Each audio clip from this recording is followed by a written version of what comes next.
Nabi itu tahu bahwa akhirat itu tidak bisa batasi Allah. Kamu tidak bisa nyemprit Allah. Allah, ini akhirat loh. Amal sudah ada manfaat. Ingat itu. Tidak bisa seperti itu. Allah itu nggak bisa tunduk sama konstitusi yang bernama akhirat. Artinya Allah meskipun di akhirat tetap duwe hak yaf'alu ma yasa atau yaf'alu ma yurid. Nggak bisa kamu terus wah ini akhirat amal ra iso dikirim wong mati, amal ra iso dikirim. Yang pangeran kok mbok atur. Makanya ada kiai mengatakan kodok qadar ora iso dirubah, itu kamu.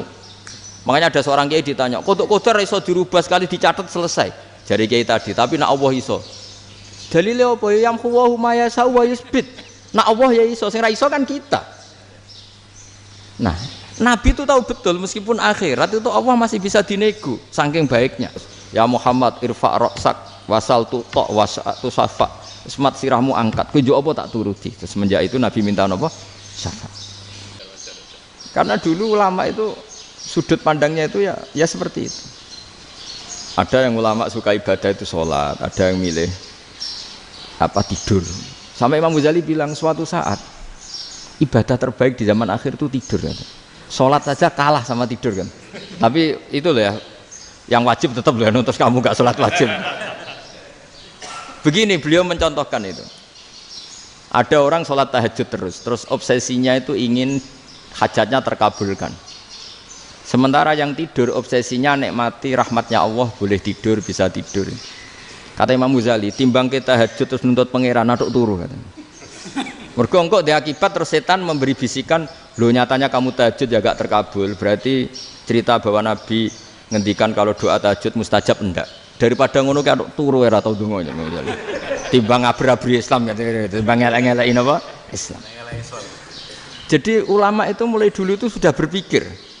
Banyak orang menjadikan tahajud, sholat malam itu media untuk hajatnya. Dan kalau nggak kesampaian ini mutung. Nyalahkan kiainya ijazah ramandi. Macam. Daripada ngono ora usah apa? Tahajud itu turu. Dan jenis kayak ini tuh banyak.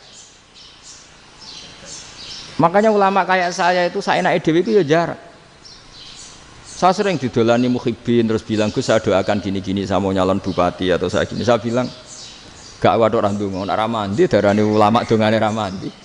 Nak mandi kamu jadi bupati tetap nganggep karena beli. Sopo sing ora roh bupati saya gak beli.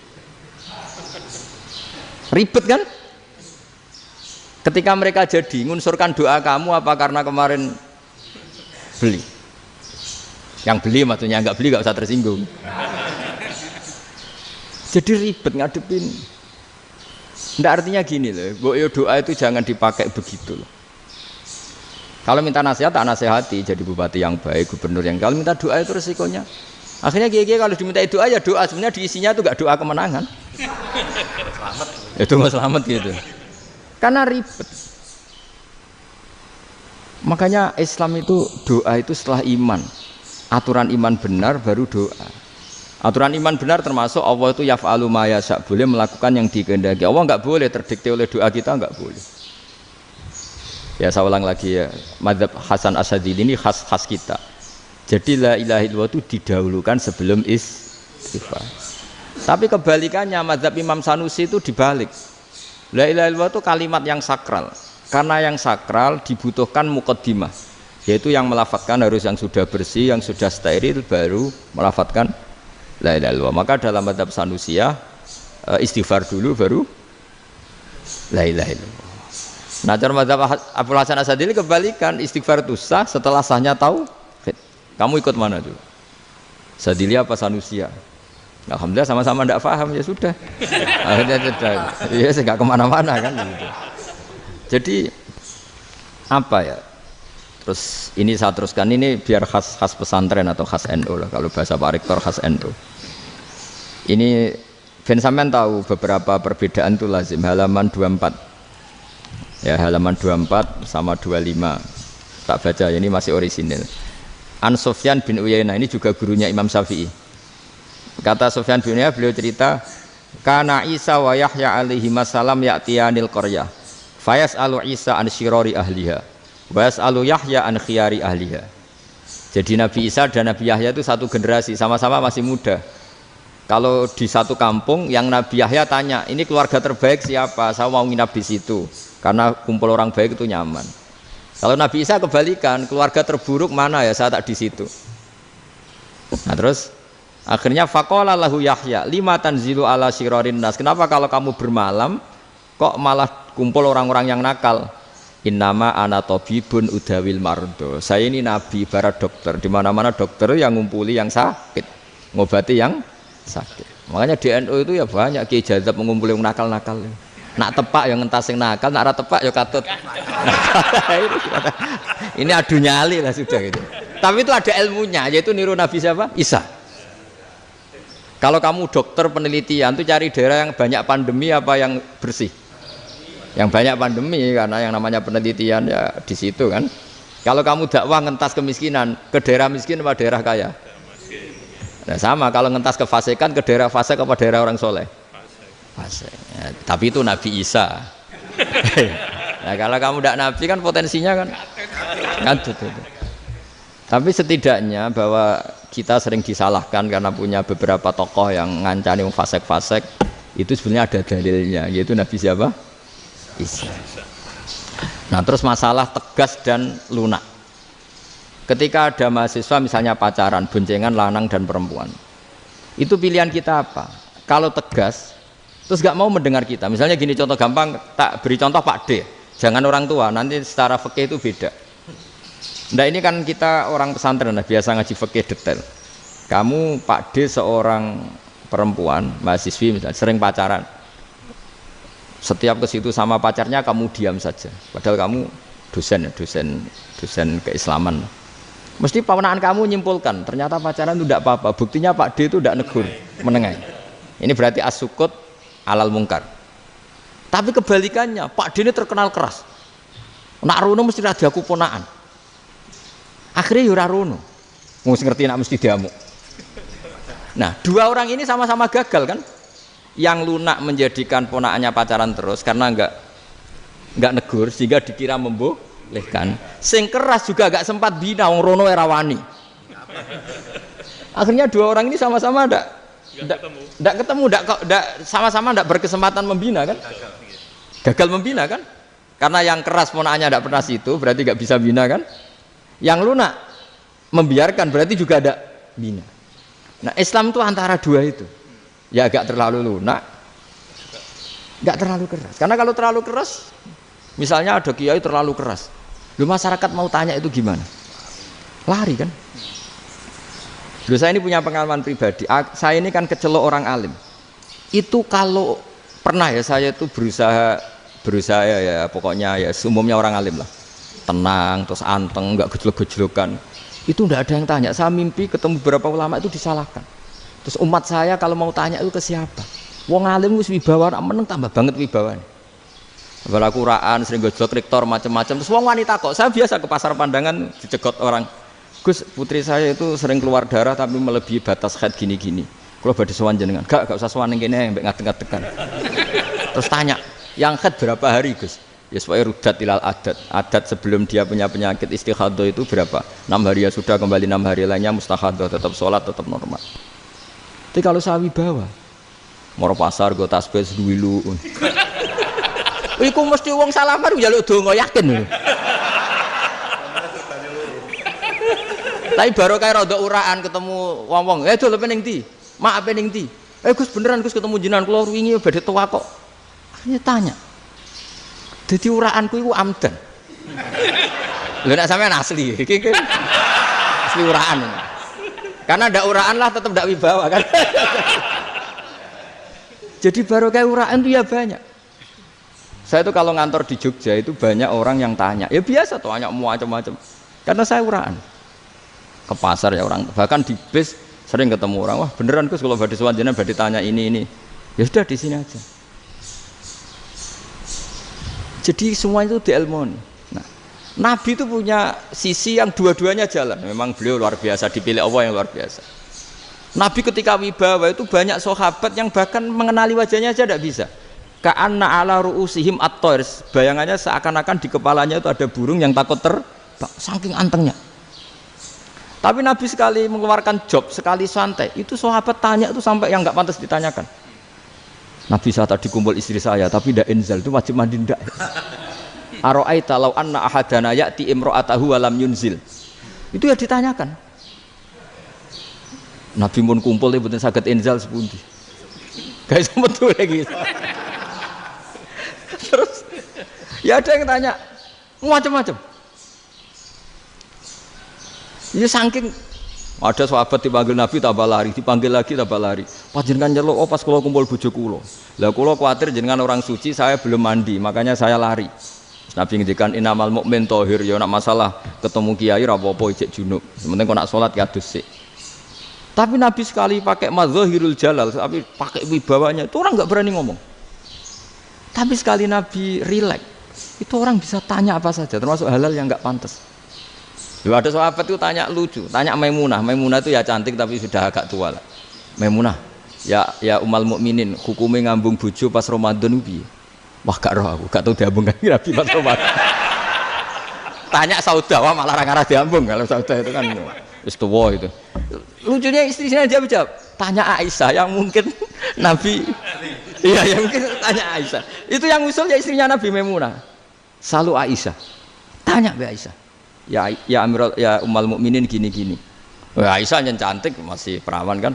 Qabbalani Rasulullah bahwa oh Nabi biasa ngambung-ngambung pas Ramadan dan beliau tetap puasa. Akhirnya fakih ngarang kan wa takbil fi Ramadan wa tublah la tubtilu shauma ngambung ora. Iku ya udah biasa di sini. Ya nasi bojone ayu. Ndak ini artinya seasik itu. Jadi garwane Nabi sing ngrasa rodok tuwa. Wah, aku ora tahu. Kok Aisyah. Serilek itu dulu itu. Maksudnya orang Islam pertentangan itu. Maksudnya ini ya balik semua ini bedanya orang pesantren sama orang kampus. Kalau orang kampus mau cerita agama itu rahmatan lil alamin, tapi nyontokno rileke ora iso. Agama itu rilek, tapi nyontokno rileke ora iso. Mergo ya rapati ngaji. Contohnya ora iso, dadi mau gawe kaidah kok Islam itu rahmatan. Jadi Nabi itu lah, Allah juga gitu. Allah itu kalau sudah memperlihatkan madzahirul jalal, itu mbok malaikat Jibril rawani. Ketika Allah dengan madzahirul jalal. Tapi kalau Allah dengan madzahirul jamal, madzahirul apa? Jamal. Iku yo gojok-gojok kan ambek makhluk gojok. Yo buli-bulian cara sakniki. Ya sampean delok ning hadis syafaat itu, akhiru man dakhalal jannah atau akhiru man kharaja minan nar, itu di beberapa judul. Ada seorang rojul yang ahli neraka ya, dintas mbek pangeran terus didudono swarga. Gusti, swarga sengiler tok ora wong wayu roh wis ngiler tok. Ngerjaluk Gusti mosok roh tok ora oleh mlebu. Jarimu asal mlebu metu kon neraka ora jaluk-jaluk meneh. Sumpah lho ya, gak jaluk apa-apa meneh. Mboten Gusti. Sekali saya keluar dari neraka ndak akan minta apa-apa lagi. Wis. Wallahi, wallahi. La as'alu ghairaha. Maksudnya ghaira khoslah, ghaira tilkal khoslah. Ya niku pokoke selain keluar dari neraka saya ndak akan minta lagi. Didono swarga wong do kelon seruwibet kan. Sing bojone elek kan dendam dadi ning swarga iku. Swarga iku wis macam-macam. Gusti mosok roh tok ora oleh mlebu. Jarine janji ra njaluk meneh. Akhire ya wis didelokno neraka. Jadi pangeran jawabe gampang, didelokno neraka. Roh neraka begitu menyakitkan, begitu ngeri. Sudah Gusti saya ndak minta surga, sementing enggak masuk neraka. Rabbana srif anna adzab jahannam. Setelah lama itu diadepno swarga njuk mlebu swarga, terus diadepno nang neraka. Akhirnya ya sudah. Saiki mlebu swarga gak apa-apa. Iku jawabe lucu. Atas taziu jenengan ngenyek kula. Wong karwan ahli swarga kok mlebu swarga. Terus akhirnya mlebu swarga, kan mlebu swarga tamanna, sangen-angen sing mbok jaluk apa? Orang angen-angen yang indah-indah, laka wa asratu amsal, ya siku tak turuti wa asratu amsalih lan lipatan ke-10. Jawabe wong lanang ya lucu. Atas taziu bi wa anta rabbul alamin. Jenengan pangeran kok ngenyekan. Maksudnya wis karwan aku ora pantes. Terus jare pangeran, la astaziu bika walakinni alama asya'u qadir. Aku gak ngenyek kowe, pancen aku pangeran. Nuruti kowe iku iso. Jadi Allah sendiri ketika dengan madzahirul jamal itu malaikat ya ono sing wani bantah. Masyhur itu kan malaikat sing bantah pangeran ataj alufiya mayufsidu fiya wasfikut. Karena Allah dengan madzahirul jamal. Sing paling masyhur Nabi Musa. Nabi Musa itu ketika Nabi Mi'raj. Nabi Mi'raj itu beliau kira-kira di langit keempat lah yang masyhur atau kelima. Ngelangkai. Nabi Musa nangis, ya Rabbi ini apa-apaan?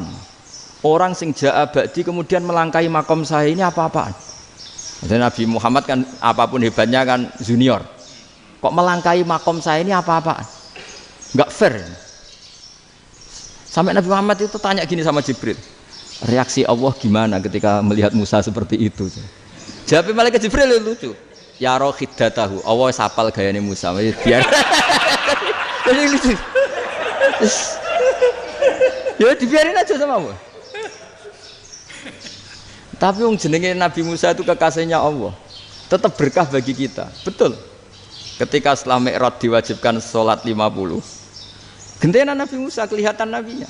Sebenarnya Nabi Musa itu sebetulnya loh, gak nguntungkan kita sebetulnya. Tapi yang nguntungkan, sebenarnya ndak niat nguntungkan kita, tapi nguntungkan. Nabi Ibrahim kan di langit ke-6, keren lah. Konti jong ketemu Allah ngeten-ngeten kan sholat 50. Karena Nabi Ibrahim terkenal Nabi baik, ndak bantah.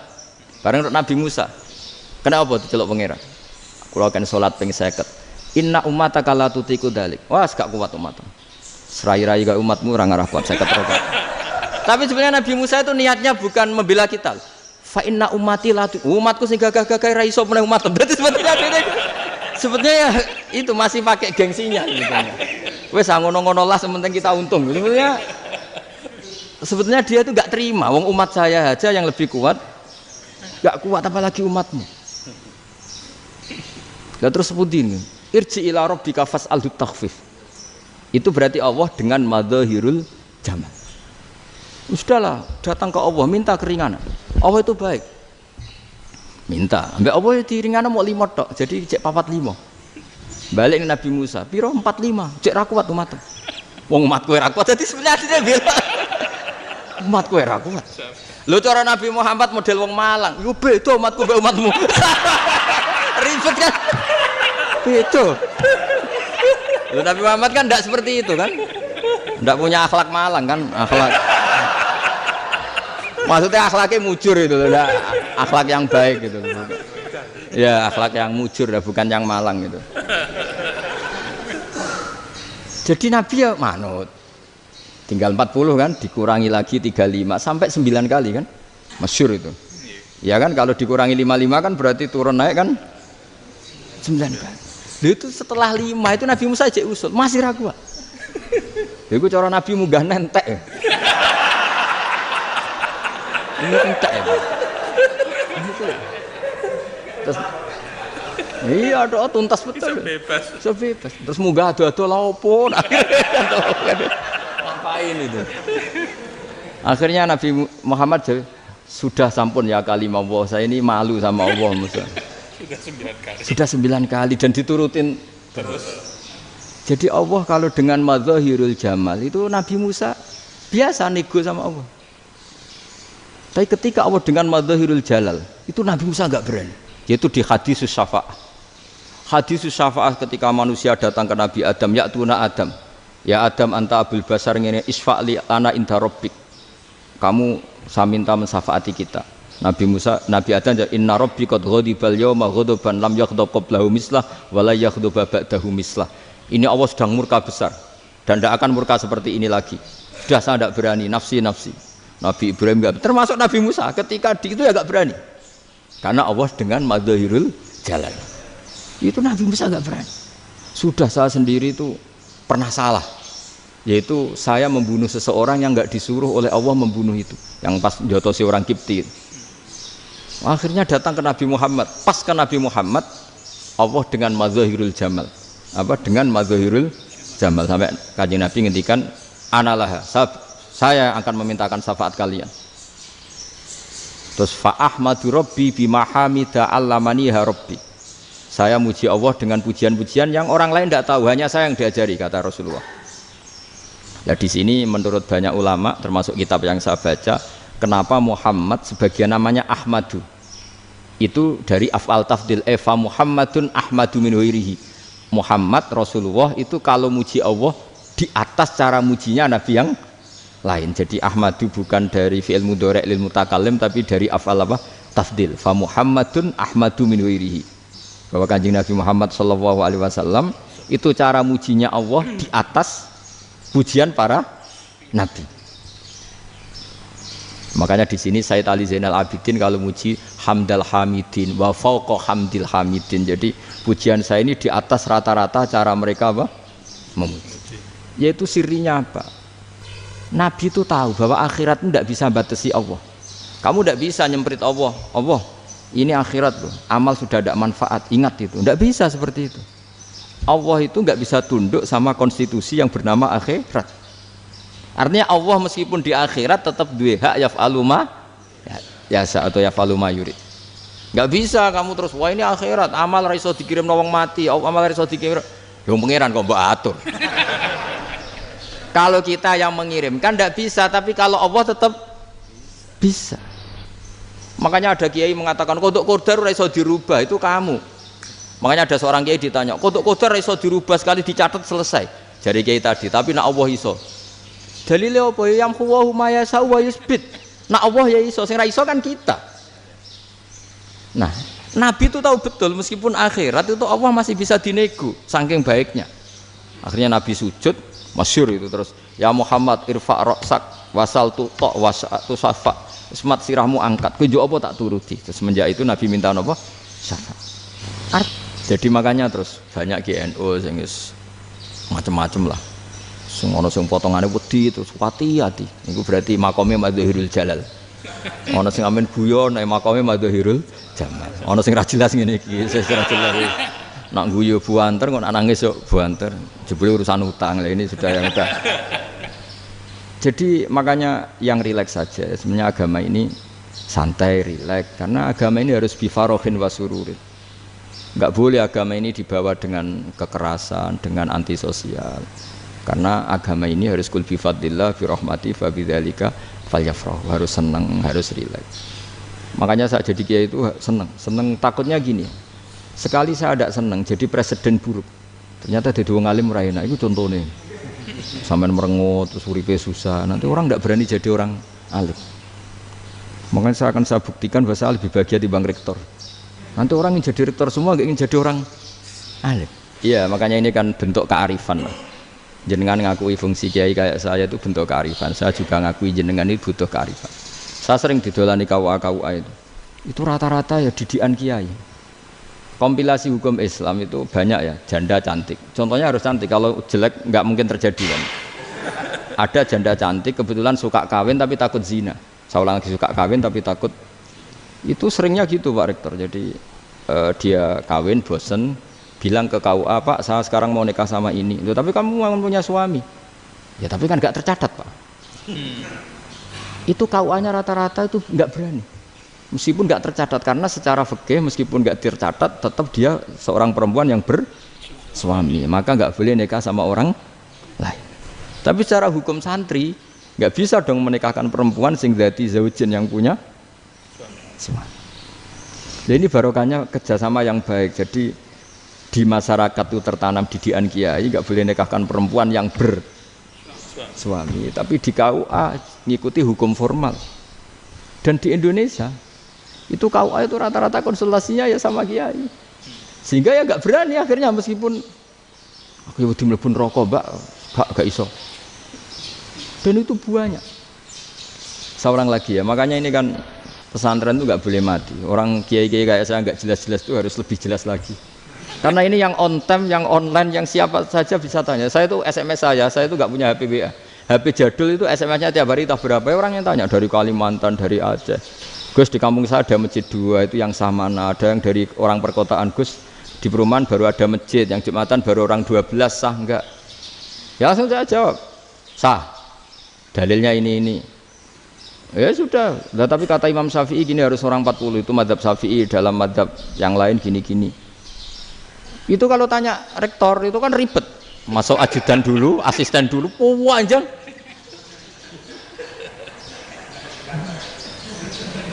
Wah itu kan ribet kan?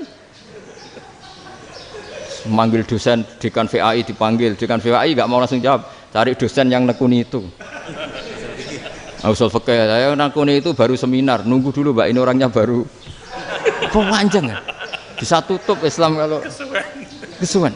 Coba kalau tanya kiai kan enggak ketemu di jalan. Dulu Mbah Zubair kata Mbah Mun, saya termasuk santri yang diapresiasi Mbah Mun. Dhisik Mbah Zubair ya ngono, anak nong takok wis sowan gak oleh. Gak takok ning kene ae. Jangan biasa ditanya orang ngadeg-adegan. Ya alhamdulillah ilmunya cukup, kalau gak cukup ya kok sik. Jadi sebetulnya orang sopan itu ya agak-agak ada yang ditutupi sebetulnya. Mboten prayogi teng dalan nginjang mawon matur. Ya sebetulnya ya sebenarnya memang ilmunya agak cukup gitu. Tapi itu sebenarnya secara fikih itu haram, menunda itu haram. Ya haram tuh, coba bayangkan ya, kalau tanyanya sekarang, Gus saya ini sudah keluar darah 1 bulan penuh, padahal normalnya hanya 6 hari. Saya nanti sholat enggak? Kalau nginjang mawon dugi kula, berarti kan hari ini belum ada keputusan. Sholat apa enggak kan? Tapi karena modus tadi, boten prayogi nggih ngendikan ngoten teng dalan nginjang tengen kula. Itu kemungkinannya 2, sopan atau goblok itu saja. Kayaknya kalau sopan enggak lah. Kayaknya enggak lah kata. Karena secara fikih itu jelas haram. Bagaimana mungkin sesuatu yang harus dipraktekkan nanti duhur dijawab besok, berarti duhur, asar sampai subuh belum ada jawaban, berarti nggak ada sholat kan? Makanya dibutuhkan orang-orang alim yang kultural seperti ini, dan NU menghormati kultural. Tapi Mbah Mun juga sangat menghormati Islam formal, karena tadi produk-produk formal itu bisa dilembagakan oleh negara, dan itu kita ikut untung. Makanya Mbah Mun itu kalau punya tamu KUA, punya tamu polisi sampai pejabat itu. Kenapa saya contohkan KUA? Supaya jangan kira seperti pendapat orang-orang hasud, wah mesti aja disolani presiden seneng, menteri seneng. Enggak juga, sebenarnya semua kiai itu mulai KUA sampai polisi, polsek, polres itu seneng semua, karena sama-sama diajak mengawal bangsa ini, diajak mengayomi semua masyarakat. Tapi kadang-kadang masyarakat ngeritiknya, jenenge kiai disolani menteri ya seneng, presiden, padahal yang sowan kiai itu ya mulai KUA, kapolsek, kepala desa, RT, mudin. Itu mudin kalau tanya ya lucu-lucu. Gus kalau nate nyembelih pitik kemanian, pitik gue gede man. Akhirnya Gus ngerti nak kemanian langsung tak sebelah benda itu terusannya gue sah tau. Itu ribet. Ya tak jawab, lah pitik pasti gue jek urip tau orang. Terus urip Gus, wes sah tau madzhab Malik kerja urip. Karena itu ada perdebatan antara madzhab Malik dan madzhab Syafi'i. Nah cara Imam Syafi'i itu agak ketat. Hewan yang punya kehidupan sudah muttoribah, misalnya ayam jago, contohnya harus jago, karena kalau ayam kecil diikhlaskan haram. Jadi yang cilik wae kan gitu. Fikih itu ya, fikihnya orang Indonesia itu pecundang. Kalau ayam kecil nggak ditanyakan, mate ra wis. Kalau jago ditabrak truk kejet. Andai kan nggak disembelih pun mesti mati. Itu cara madzhab Syafi'i itu haram. Karena penyembelihan ini tidak menjadi penyebab kematian, tapi memang karena kecelakaan tadi. Tapi cara madzhab Imam Malik enggak. Andai kan enggak disembelih, matinya kan 2 menit lagi atau 1 menit lagi. Andai kan enggak disembelih, berarti mati sekarang itu bawaan peso apa bawaan kecelakaan? Ya sudah halal gitu caranya. Nah akhirnya ya saya bilang ya sudahlah kita semuanya Malik. Jadi cara debat, cara Imam Syafi'i enggak, cara berpikir itu sudah tidak kehidupan yang normal. Yang dimana-mana penyembelihan itu mematikan yang hidup normal. Jadi agak ketat. Sehingga dalam contoh kemanian, kalau dalam bahasa Jawa nyembelih agak sempurna terus pesonya jatuh atau apa itu, kalau pakai madzhab Syafi'i agak kesulitan. Jadi kalau madzhab Malik asal diselesaikan secara fauron, dan juga sebagian madzhab Syafi'i itu halal. Nah orang mesti tanya gitu, Gus, wedhusku tabrak truk, man Gus kejet. Tapi nak pitik cilik ra ditakokno. Makanya termasuk kritiknya Mbah Mun, tapi ini madzhabnya Mbah Mun ya. Kamu boleh ikut boleh ndak, karena ini urusan ndak penting. Dewe wong-wong lucu, nak ditakoki yuyu muni haram mergo amfibi. Yuyu ngerti sampean? Yuyu nggih. Tapi nak ditakoki kepiting muni halal. Mergo nak yuyu haram gak eman, nak kepiting eman. Padahal alasannya coba, kenapa yuyu haram? Karena amfibi kan, bisa di air. Pertanyaannya, kepiting seperti itu ndak? Nah, tapi kepiting kalau haram kan eman. Karena besar kan. Kalau yuyu silahkan haram kan gitu. Artinya apa?